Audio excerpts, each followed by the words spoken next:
फिर से मैं पार्थ सोदागर आप सभी का मेरे YouTube चैनल पर हार्दिक स्वागत करता हूं। स्टूडेंट्स, पिछले लेक्चर में हमने चैप्टर नंबर 11 की एक्सरसाइज, उसके दो न्यूमेरिकल कौन से देखे थे, 5th एंड 6th, उसके आगे 3rd एंड 4th, उसके आगे 1 एंड 2 देखे थे। बराबर, मतलब अभी तक हमने एक्सरसाइज में 1 to 6 न्यूमेरिकल कंप्लीट किए हैं। इस वीडियो लेक्चर में मैं आपको देने वाला हूं और दो न्यूमेरिकल, कौन से, 7 और 8। तो इस वीडियो के माध्यम से हम क्या पढ़ रहे हैं, एक्सरसाइज चैप्टर नंबर 11 की। और मैंने आपको क्या बताया था, वीडियो को सिर्फ देखना नहीं है, उसको देखना है, उसको समझना भी है और साथ ही में अपनी नोटबुक में उसको लिखना भी होगा। ओके, तो स्टार्ट करते हैं आज का लेक्चर। सबसे पहला जो न्यूमेरिकल है वो है 11.7। क्या बोलता है वो देखो, The work function for a certain metal is 4.2 eV electron volt. मतलब कि हमें वर्क फंक्शन दे दिया है। ओके, फील हो रहा है ना, वर्क फंक्शन दे दिया है। वर्क फंक्शन को क्या बोलते हो, उसका सिंबल क्या है, फाई नॉट। ओके, तो फाई नॉट दे दिया है। Will this metal give photoelectric emission? क्या ये मेटल फोटोइलेक्ट्रिक एमिशन देगी for a wavelength of 330 nanometre. मतलब कि हमें बोला है कि वेवलेंथ ऑफ 330 नैनोमीटर, क्या इस वेवलेंथ के लिए हमारी मेटल फोटो इलेक्ट्रिक एमिशन देगी। मतलब हमें डिसाइड करना है कि क्या यहां पर फोटो इलेक्ट्रिक एमिशन होगा कि नहीं। यहां पर दो चीज हमें दी है, क्या, एक तो वर्क फंक्शन और दूसरा वेवलेंथ। स्टूडेंट्स, जब भी ऐसा कोई न्यूमेरिकल आता है तो हम कैसे स्टार्ट करेंगे वो देखो। सबसे पहले जो भी आपको वर्क फंक्शन दिया है, वर्क फंक्शन को क्या बोलते हो, फाई नॉट, जो दिया है आपको 4.2 eV। सबसे पहले एक काम करो, 4.2 as it is, electron volt को अगर जूल करना है तो हम क्या करते हैं, 1.6 इंटू 10⁻⁻19 जूल करते हैं ना। तो सबसे पहले इलेक्ट्रॉन वोल्ट को जूल कर डालो। स्टूडेंट्स, यहाँ पर दूसरी भी एक मेथड है जिसमें हम लोग इसी न्यूमेरिकल को इलेक्ट्रॉन वोल्ट में ही सॉल्व करते हैं, जिसमें हम जूल में कन्वर्ट नहीं करते। लेकिन अभी मैं आपको जूल वाली मेथड ही दिखा रहा हूं। ओके, तो सबसे पहले मैं क्या करूंगा, जो भी वर्क फंक्शन मेरे को इलेक्ट्रॉन वोल्ट में दिया है उसको मैं कन्वर्ट करूंगा जूल में। ओके, अब इसको अगर आप कैलकुलेट करोगे ना, इसको जब आप सॉल्व करोगे तो आपका आंसर आएगा 6.72। आपका आंसर आएगा 6.72 इंटू 10⁻⁻19 जूल। तो सबसे पहला काम, जो भी वर्क फंक्शन इलेक्ट्रॉन वोल्ट में दिया था मैंने उसे कन्वर्ट कर दिया जूल में। अब मुझे यहां पर बोला है कि क्या इतनी वेवलेंथ के लिए फोटो इलेक्ट्रिक एमिशन होगा। मतलब हमें वेवलेंथ दी है, तो सबसे पहले मैं क्या करूंगा, जो भी वेवलेंथ मेरे को दी है उसके ऊपर से मैं निकालूंगा उसकी एनर्जी। समझ में आया। तो सबसे पहले तो मैं लिखता हूं वेवलेंथ कितनी दी है, लैम्बडा। लैम्बडा कितनी है हमारे पास, 330 नैनोमीटर। देखो भाई, 330 एज इट इज, नैनो का मतलब क्या होता है, 10⁻⁹ मीटर एज इट इज। तो सबसे पहले मैंने लैम्बडा यानी कि वेवलेंथ लिख ली। देखो स्टूडेंट्स, अगर हमारे पास लैम्बडा है ना तो हमारे पास एनर्जी होगी। क्यों, क्योंकि हमारे पास एक फॉर्मूला रहता है, पता है ना, E बराबर hc/लैम्बडा। अगर हमें लैम्बडा पता है तो एनर्जी मिल जाएगी। तो अब हम क्या करेंगे, ये जो लैम्बडा हमारे पास है उसके ऊपर से हम उसकी एनर्जी निकालेंगे और फिर क्या करेंगे, जो भी एनर्जी मिलेगी ना उसको वर्क फंक्शन के साथ कंपेयर करेंगे। अगर हमारी एनर्जी वर्क फंक्शन से ज्यादा है, अगर हमारी एनर्जी वर्क फंक्शन से ज्यादा है तो फोटो इलेक्ट्रिक एमिशन होगा, वरना नहीं होगा। बराबर, ये जो लैम्बडा है उसकी एनर्जी हम फाइंड करेंगे। अगर लैम्बडा की एनर्जी वर्क फंक्शन से ज्यादा है तो एमिशन होगा, और कम है एमिशन नहीं होगा। तो चलो चेक करते हैं। लैम्बडा है, उसके ऊपर से एनर्जी का फॉर्मूला लिखो, E बराबर क्या होगा, hc/लैम्बडा। चलो h की वैल्यू 6.626 इंटू 10⁻34 इंटू करके c की वैल्यू क्या होती है, 3 इंटू 10⁸ डिवाइड बाय लैम्बडा। देखो भाई, लैम्बडा की वैल्यू हमें पता ही है, 330 इंटू 10⁻⁹। स्टूडेंट इसको सॉल्व करो। अगर आप इसको सॉल्व करोगे ना तो आपका आंसर आएगा 0.06023 इंटू 10⁻⁻17। इतना आंसर आपका आएगा। अब एक काम करो स्टूडेंट्स, देखो भाई यहां पर जो भी आपका आंसर आएगा ना उसकी पावर 17 होगी। ओके, आपको क्या करना है, जो भी आपकी पावर हो ना उस पावर को आपको 10⁻⁹ में कन्वर्ट करना है। क्यों? क्योंकि अगर आपने आपकी पावर 10⁻⁹ में कन्वर्ट कर ली तो कंपैरिजन में आसानी होगी कि नहीं होगी। तो मैं क्या करूंगा, जो भी हमारा फाइनल आंसर आएगा ना उसे मैं कन्वर्ट करूंगा किसके अंदर, 10⁻⁹ के अंदर। चलो भाई 10⁻⁹ करना है तो क्या करना पड़ेगा, यहां से 2 पॉइंट पीछे आ जाओ। मतलब कि अगर मैं 2 पॉइंट पीछे आ जाऊं तो क्या लिखूंगा, 6.023 इंटू 10⁻⁻19। ओके, और एनर्जी का यूनिट क्या होता है, जूल। मिल गया। तो जो भी हमारे पास लैम्बडा थी उसकी एनर्जी मेरे को मिल गई। याद रख लेना, जो भी एनर्जी आपको पहले मिलेगी ना उसकी पावर अलग होगी और आपको आपकी पावर कितनी करनी है, जितनी पावर वर्क फंक्शन की है उतनी। क्यों? क्योंकि अगर इन दोनों की पावर सेम होगी तो कंपैरिजन में आसानी होगी। समझ में आया कि नहीं आया? तो मैंने 10⁻⁻17 को कन्वर्ट कर दिया 10⁻⁹ में, एनर्जी मिल गई। अब कंपेयर करो भाई, देखो भाई इन दोनों के अंदर 10⁻⁹ तो कॉमन है, उसको भूल जाओ। तो कंपैरिजन अब इन दोनों की होगी और आप अपने आप ही देख सकते हो। देखो भाई हमारी जो एनर्जी है वो वर्क फंक्शन की एनर्जी से कम है। इधर पे 6.72 है और इधर पे 6.02 है। मतलब हमारी एनर्जी यानी कि लैम्बडा की एनर्जी वर्क फंक्शन से कम है कि नहीं है? सिंपल सी बात है। तो हमारी एनर्जी वर्क फंक्शन से कम है तो यहां पर कोई फोटो इलेक्ट्रिक एमिशन नहीं होगा। तो सिंपल है, मैं क्या लिखूंगा, हमारी energy E is less than work function. हमारी एनर्जी वर्क फंक्शन से कम है, देयरफॉर नो फोटो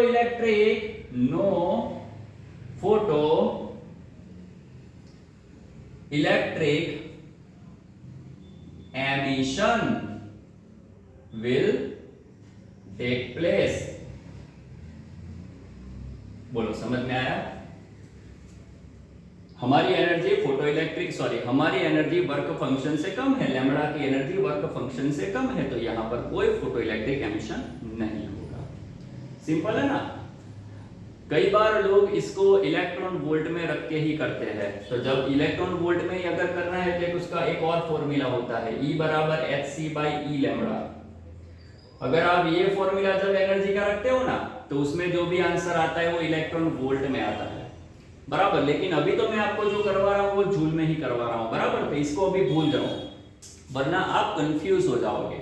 और एक चीज दिमाग में डाल देना, मेथड तो बहुत सारी होती है लेकिन हमें मेथड्स को नहीं पकड़ना है।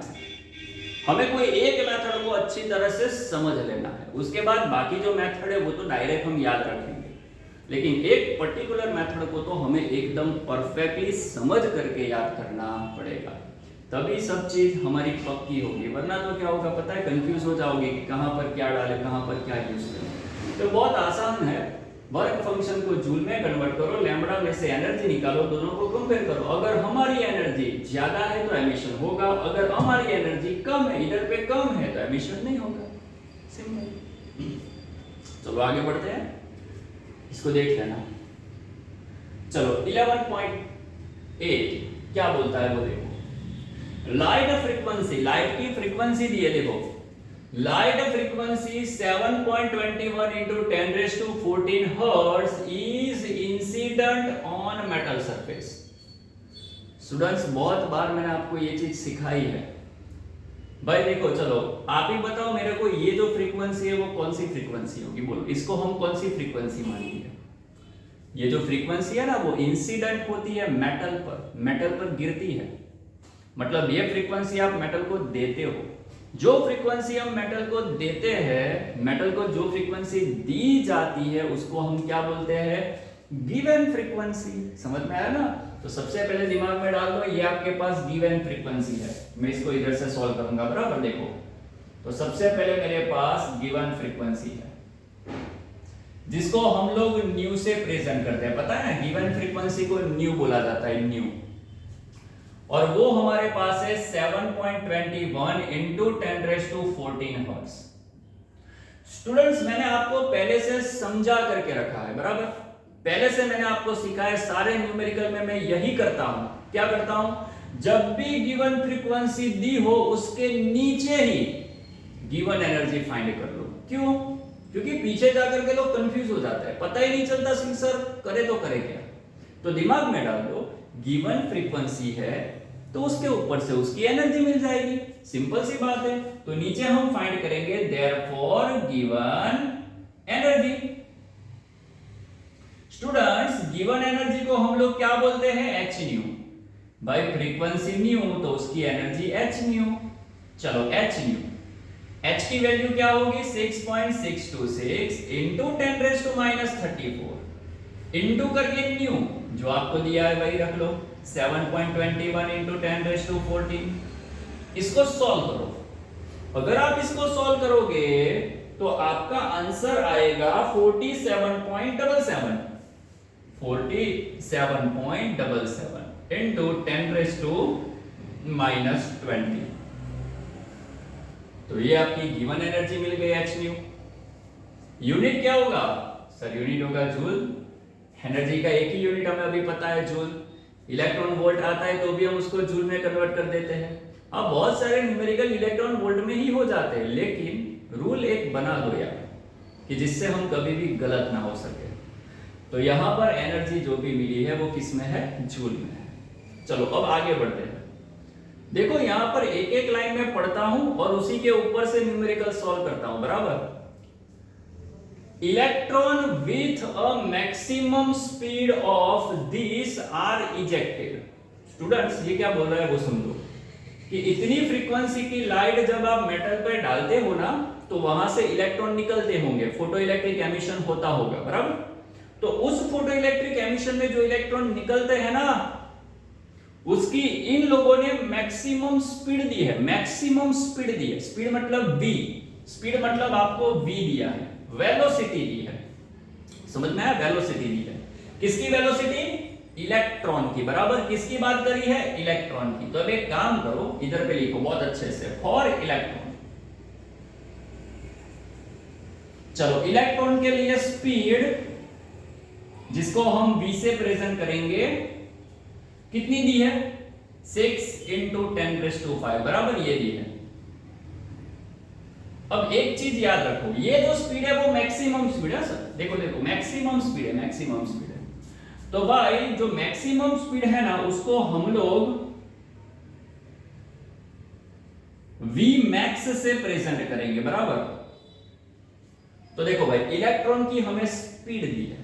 अब एक चीज याद रखो, अगर आपके पास इलेक्ट्रॉन की वेलोसिटी है या फिर स्पीड है, तो क्या उसके ऊपर से आप काइनेटिक एनर्जी फाइंड कर सकते हो?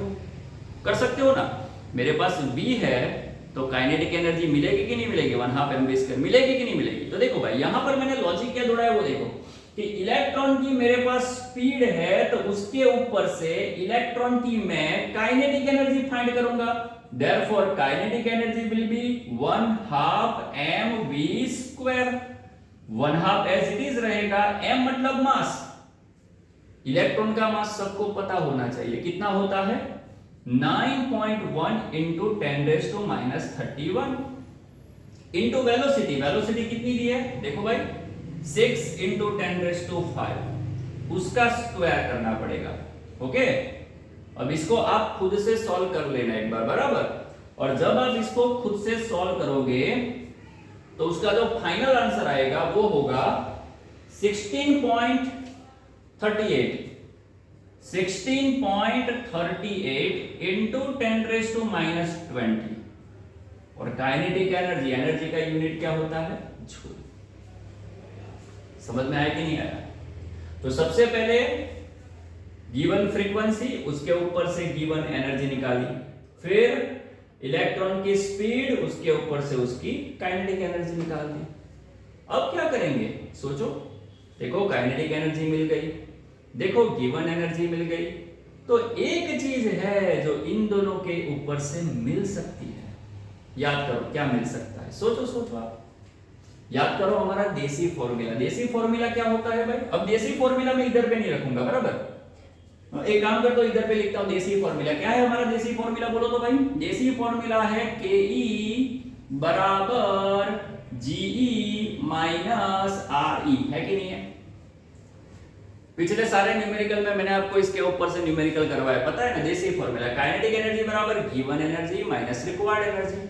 काइनेटिक एनर्जी बराबर given energy minus required energy, सबको पता है। गिवन में से रिक्वायर्ड को ले लो, गिवन में से जितनी रिक्वायर्ड है उसको रख लो, बाकी जो होगी वो क्या होगी? काइनेटिक एनर्जी होगी। तो गिवन में से रिक्वायर्ड को निकालने पर काइनेटिक एनर्जी बचती है। तो ये हमारा देसी फॉर्मूला है, इसका हम यूज करेंगे। कैसे करेंगे वो देखो।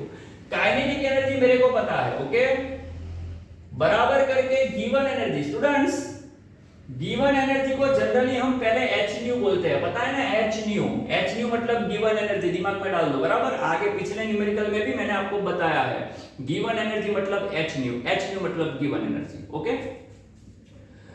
माइनस करके required energy. Students, required energy को हम क्या बोलते हैं? वर्क फंक्शन बोलते हैं कि नहीं बोलते हैं? पिछले वीडियो में भी मैंने आपको बताया है, बराबर, वर्क फंक्शन बोलते हैं। Required energy, minimum energy, sufficient energy, इन सबको बोला जाता है वर्क फंक्शन। और वर्क फंक्शन को हम लोग क्या बोलते हैं? Phi naught. तो हमने यहां पर भी देसी वाला फॉर्मूला जो पिछले हमने न्यूमेरिकल्स में यूज किया था ना, वही यूज कर रहे हैं। के ई बराबर GE minus R E, K E as it is. Given energy को हम क्या बोलते हैं? H nu. यहां पर देख लो आपके सामने, गिवन एनर्जी मतलब एच न्यू, कहीं बाहर से नहीं आया भाई ये सब। माइनस रिक्वायर्ड एनर्जी मतलब वर्क फंक्शन, फाई नॉट। अब आप ही देखो भाई, काइनेटिक एनर्जी कितनी है आपके पास? देखो भाई, काइनेटिक एनर्जी की वैल्यू अवेलेबल है एच न्यू, एच न्यू की वैल्यू भी आपके पास अवेलेबल है। अगर इन दोनों की वैल्यू आपके पास है तो आपको फाई नॉट मिलेगा कि नहीं मिलेगा? आराम से मिलेगा। सबसे पहले काम करो, इसको सब्जेक्ट बना लो। ये माइनस फाई नॉट को सामने भेजो तो प्लस फाई नॉट हो जाएगा। ये एच न्यू बेचारा एज इट इज, ये प्लस के इधर पे आ गया तो माइनस के हो जाएगा। होगा कि नहीं होगा? इतना आसान है। यहां पे आ जाओ, देखो भाई, phi naught as it is बराबर as it is h nu. Sir h nu की वैल्यू तो ये रही, रखो तो 47.77 into 10 raised to minus 20 minus kinetic energy, उसकी वैल्यू ये रही, रखो 16.38 into 10 raised to minus 20। चलो सॉल्व करो, दोनों के अंदर पावर तो सेम ही है, मतलब कि चलो भाई पावर की तो कोई दिक्कत है ही नहीं। 10 raised to minus 20, 10 raised to minus 20, 10 raised to minus 20 तो कॉमन निकल गया। अब इसमें से इसको माइनस करो। अगर आप इसमें से इसको माइनस करोगे तो आपको जो फाइनल आंसर मिलेगा वो मिलेगा 31.39, 31.39। ये आपका फाई नॉट मिल गया। और जो फाई नॉट है ना, उसका भी यूनिट होता है जूल। क्या होता है? जूल। क्योंकि फाई नॉट मतलब वर्क फंक्शन, वर्क फंक्शन मतलब minimum energy, minimum energy, energy मतलब जूल ही होता है ना। तो ये आपको मिल गया वर्क फंक्शन। लेकिन हमें क्या फाइंड करना है वो देखो, व्हाट इज थ्रेशोल्ड फ्रीक्वेंसी। साले ये लोग कभी कभी इतने सारे नाम यूज करते हैं ना कि लोग कंफ्यूज हो जाते हैं, बराबर। अब आप कंफ्यूज हो गए कि सर ये थ्रेशोल्ड फ्रीक्वेंसी क्या है, तो याद करो मैंने आगे आपको बताया ही है भाई, थ्रेशोल्ड वर्क फंक्शन सब एक ही होता है, बराबर। याद रखिए ना, ये वर्क फंक्शन है ना, उसी का दूसरा नाम है थ्रेशोल्ड एनर्जी। वर्क फंक्शन का ही दूसरा नाम है थ्रेशोल्ड एनर्जी। अब समझो, यहां पर हमें एनर्जी नहीं फाइंड करनी, यहां पर हमें फाइंड करनी है फ्रीक्वेंसी, वो भी थ्रेशोल्ड फ्रीक्वेंसी। थ्रेशोल्ड मतलब क्या? Work function. थ्रेशोल्ड मतलब क्या? Work function. मतलब कि हमें वर्क फंक्शन की फ्रीक्वेंसी फाइंड करनी है, वर्क फंक्शन की फ्रीक्वेंसी फाइंड करनी है। फील करो, थ्रेशोल्ड मतलब वर्क फंक्शन, उसकी फ्रीक्वेंसी फाइंड करनी है। स्टूडेंट्स, वर्क फंक्शन तो मिल गया, तो उसकी फ्रीक्वेंसी भी मिलेगी ना। याद करो, वर्क फंक्शन का फॉर्मूला क्या होता है? वर्क फंक्शन को हम लोग लिखते हैं एच न्यू नॉट, लिखते हैं कि नहीं लिखते? वर्क फंक्शन फाई नॉट बराबर एच न्यू नॉट। सिंपल सी बात है, हम सब जानते हैं कि वर्क फंक्शन का फॉर्मूला है फाई नॉट बराबर एच न्यू नॉट। बराबर करके यहां से न्यू नॉट को सब्जेक्ट बना लो, तो फाई नॉट बाई क्या होगा एच, फाई नॉट ये जो वैल्यू मिली उसको डाल दो,